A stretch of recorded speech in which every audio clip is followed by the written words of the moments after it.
Sometimes TV just brings out the worst in people.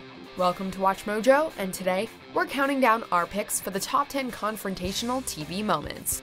For this list, we're looking at times when people were called out on TV for one reason or another and didn't take too kindly to it, making for some epic clashes. This list just goes to show that TV is no place to settle an argument. Number 10. Nicki Minaj vs. Miley Cyrus, 32nd Annual MTV Video Music Awards.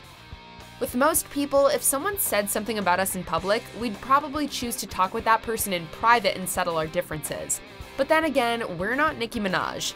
After Miley weighed in on a spat between Minaj and Taylor Swift in The Times, being critical of Nicki's call-out nature, she herself was called out on live TV at one of the biggest award shows of the year. And now, back to this bitch that had a lot to say about me the other day in the press. Miley, what's good?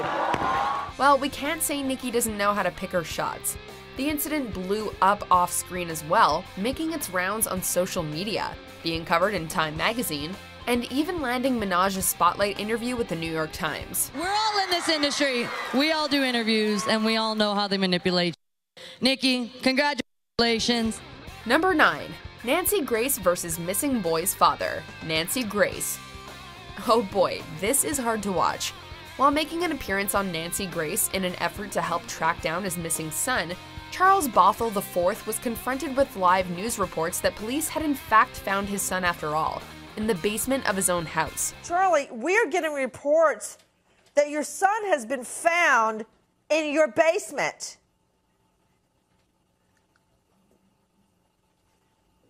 Sir? Clearly, Mr. Bothell was using his son to boost his own publicity. Nancy, stunned at the breaking news, looks on incredulously as Mr. Bothell puts on one hell of an acting lesson in an effort to feign surprise.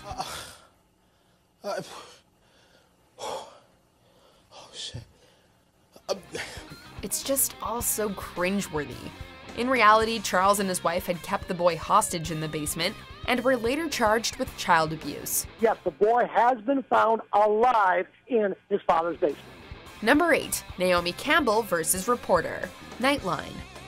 Campbell, usually known for her grace and beauty, showed us anything but when she was confronted with allegations by an ABC News reporter that she received blood diamonds from the former Liberian leader Charles Taylor, an all-around not nice dude. We received a diamond from Charles. I didn't receive a diamond, and I'm not going to speak about that. Thank you very much.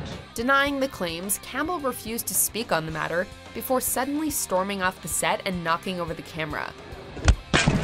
This naturally instead made people wonder if she had in fact received illegal diamonds after all.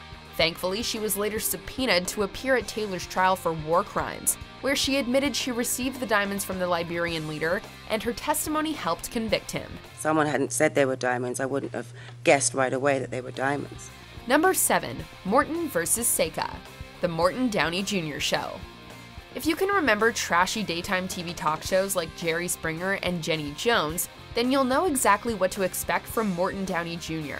Known for being highly aggressive to guests and tackling controversial subjects, Downey took an especially hostile approach to questioning adult film star Seka, trying to tie her to the mob and doubting her morals while questioning whether pornography was hurting American society. I started out with one store, very small. Mob didn't give you the money? Mob? Mob. No.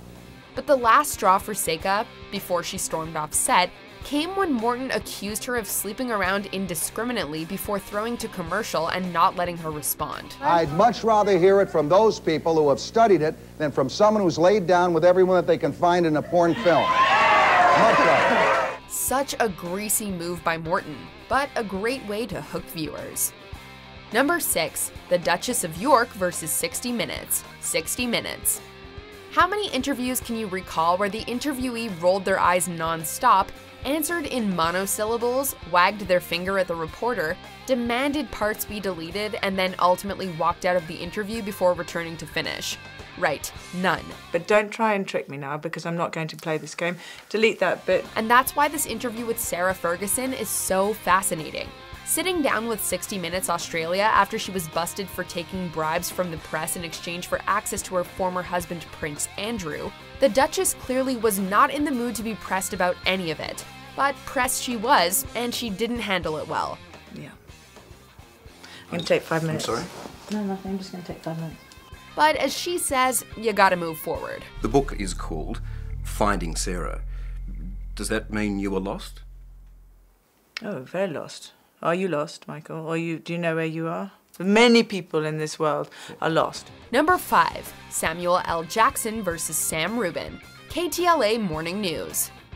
While doing press for the RoboCop reboot, KTLA's morning show entertainment reporter ran through Jackson's list of film achievements, but mistakenly added a commercial starring Lawrence Fishburne. The Super Bowl commercial, did you get a lot of reaction to that Super Bowl commercial?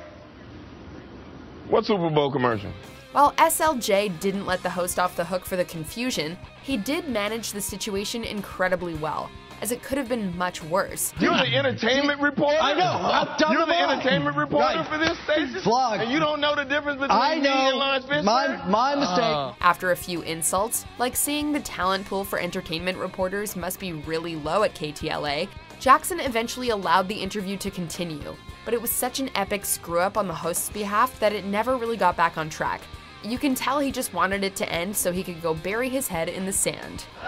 Do some work. I won't make the same Do some research. Make sure you don't confuse them with those other white actors that are out there like Brad Pitt. This is a well-deserved spanking. Thank you for it. Number 4, Elisabeth Hasselbeck versus Rosie O'Donnell, The View. If these two are friends and managed to fight like this, imagine if they were enemies. The moral of the story is, it would have been better to settle issues behind the scenes rather than get into a shouting match of he said, she said on TV. Did Iraq attack us? No, I'm saying Al-Qaeda. Okay, did Iraq attack us, Elisabeth? Iraq did not attack us, Correct. Rosie. We've been there before. But that's exactly what happened after Rosie and Elisabeth got into it, concerning which of them was using facts while discussing the Iraq War. Guess what? I like facts. I know, like but them. you hide behind the ones you like. You cherry pick them. I don't hide. As you've already guessed, both of them had their own set of facts, and refused to give any ground. The worst thing about arguing on TV is that no one wants to give in and lose face, and so no one does. Do not call me a coward, Rosie. I did not hide. It was not cowardly, it was honest. What is cowardly? Is there no commercial in the show? Number 3, Tom Cruise versus Matt Lauer, Today. When Cruise sat down with Lauer in 2005 to promote War of the Worlds, we surely did not expect such tension between them. But then again, intensely personal topics like religion and health are landmines at the best of times. The thing that I'm saying about Brooke is that there's misinformation, okay? And she doesn't understand the history of psychiatry. She doesn't understand in the same way that you don't understand it, man. When Lauer further pressed Cruise as to whether his marriage to Katie Holmes was a publicity stunt, and why Cruise was so vocal against Brooke Shields' use of antidepressants, tensions between the two came to a boil. But aren't there examples where it works? Matt, you don't even, you're glib. You don't even know what Ritalin is. Years later, in an interview with Andy Cohen, Lauer remarked that, at one point during the interview, he wondered if he'd have to tackle or wrestle Cruise because Tom was getting so upset. Look, if I want to know something, I go and find out, because I don't talk about things that I don't understand. Number 2, Burt Reynolds versus Marc Summers, The Tonight Show with Jay Leno. When Jay Leno loses control of an interview, you know it was a train wreck, and that train wreck came in the form of Burt Reynolds. We once filled a container with 4,000 pounds of baked beans and made kids dive into it, which was really great. Gee, I wish I'd seen that. You would. Recently divorced from Lonnie Anderson, Burt didn't care for some of Jay's material on the matter and became a bit standoffish. By the time Nickelodeon TV host Marc Summers came out, it didn't take long before Mr. Reynolds started insulting him too. I'm still married, as a matter of fact. Yes, well, you...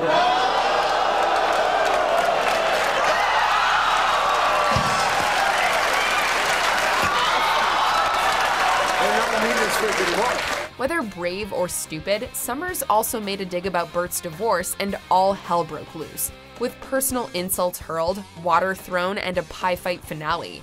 Not even a fake hug at the end of the show could resolve the tension between these two guests.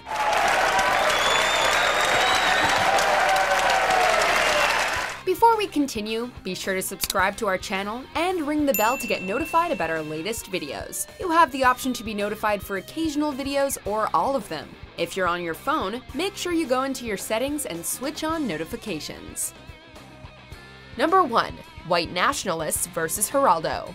Geraldo. And I really recommend that you don't push me too hard. Oh, come on, Cyrus. Do a little. We're not even sure if an interview like this, featuring white nationalist groups and members of the Jewish and African American community, could happen on TV today. It's asking for trouble, and trouble answered, resulting in one of the more chaotic brawls ever seen on TV, and a broken nose for the host.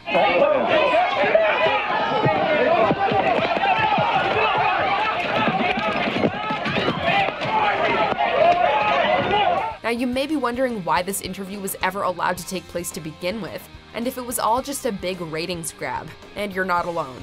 Critics of the day wondered the same thing. Geraldo, however, told People magazine he was happy to expose these racist groups and was doing viewers a service. What it was, we're not sure. Only slightly the worse for the wear. We're back. The skinheads have been, well, the racist skinheads have been cleared out of the building. Do you agree with our picks? Check out this other recent clip from WatchMojo, and be sure to subscribe and ring the bell to be notified about our latest videos.